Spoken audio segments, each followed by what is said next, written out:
Okay, now how I cut the fabric out, cut the face out, I use pinking shears, and these are a pair I've had for a long time. They have the serrated edge. They're ultra sharps. I think I might have got them at Joann's. I'm not sure. I also have a pair of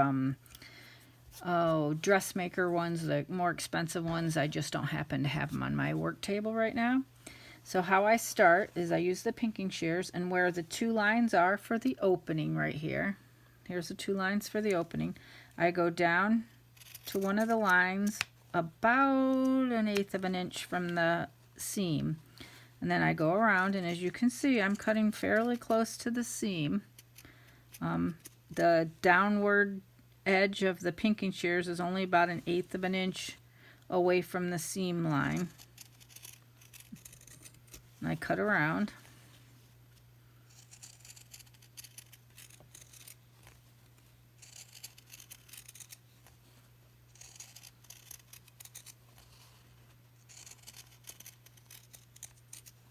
Until I get back up to where the other mark is for the opening. And then I go up a little bit, and as you can see, I leave like a little tab here. The little tab will help me turn it, and it'll help me in the stuffing process. So let's set aside my scraps. So now I would unpin it.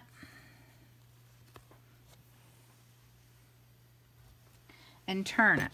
And when I turn it, I use this little tool.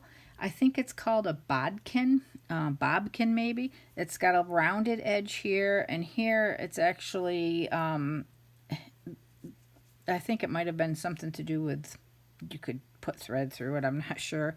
I've had this for years. I don't even know where I got it.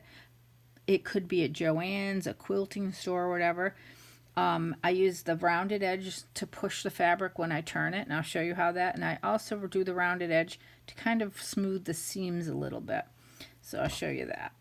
So I take the two little tabs that I made, I open it up, and normally I do not push on the face side. I usually will push on the back side, only because I usually on the face side is the especially if it's embroidered, I don't like to take the chance of pushing some of the thread.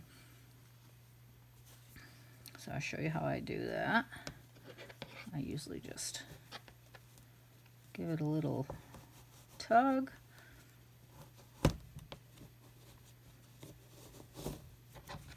There it goes.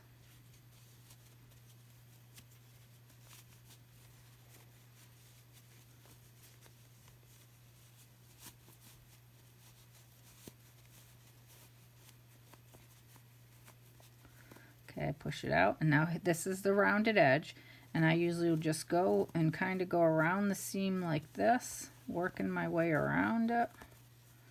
I'm not really pushing it either way, I'm just kind of pushing it out a little bit.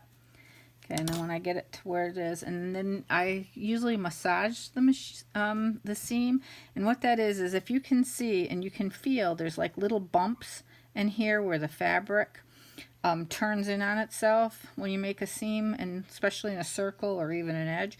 And what I mean by massage, I just feel one of those bumps, and I kind of twist the fabric a little tiny bit like this. And I'll do it all the way around, and you can see now it's not as sharp, and you don't feel them as much. So I'll do that all the way around. And I'll take my fingernail and kind of rub it.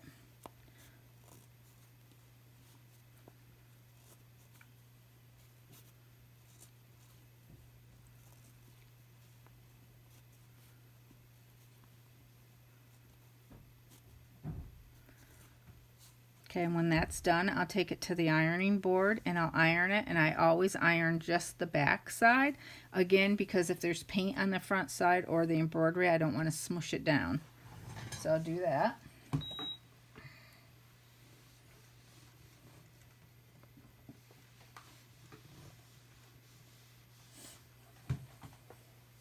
And as you can see, it's not a perfect iron job. There's still some little tiny marks, but that's okay. And I'm really just trying to get the seam is what I'm trying to do. So when you feel around on the seam, you might feel very tiny, tiny bumps, but you don't feel the bumps like when you first turned it or before you massaged it.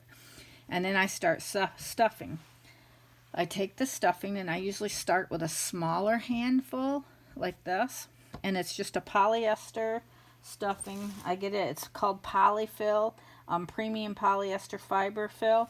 I usually buy it. It comes in small packages, but it also comes in a 10-pound or 20-pound box from Joann's. And I usually will buy the 10-pound box because I also make memory bears for people.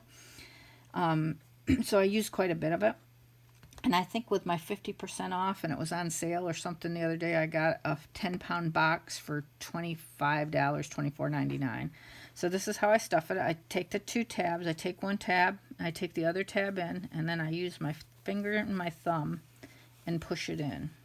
And the first bit of stuffing, I'm not real concerned about. I'll try to push it down in there and kind of spread it out a little bit. As you can see, like it's spread out a little bit here, but it's not real tight, and I'm not worried about that yet. I'll get another pile about the same size, maybe a little bigger. And again, I hold this tab in here, and I hold this one with this finger, and I kind of use my thumb and my finger, and I push it down in.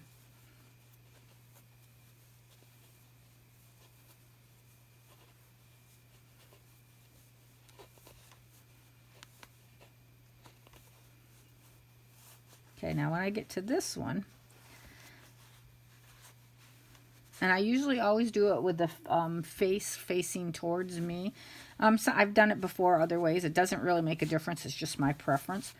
So this time I'm trying to get, you can see here's the little puckers. I get it down in there and I'm just kind of pushing it a little bit in there. And remember, there's still not a lot of stuffing in there yet. But I try to start pushing it down in there some.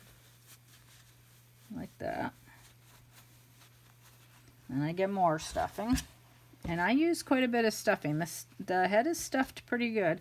Here's a cat that I just finished the face that I stuffed. And you can see it's stuffed pretty good. I mean, it's pretty, it doesn't have a lot of play in it. So that's, and see there's a few little tiny puckers, but nothing that I'm really worried about, because what I'll end up doing is massaging it a little bit like this when I go before I put the ears on and stuff. So let's finish this face. Again, holding the tab, this tab is down. I use my thumb and my finger to push the stuffing in the hole.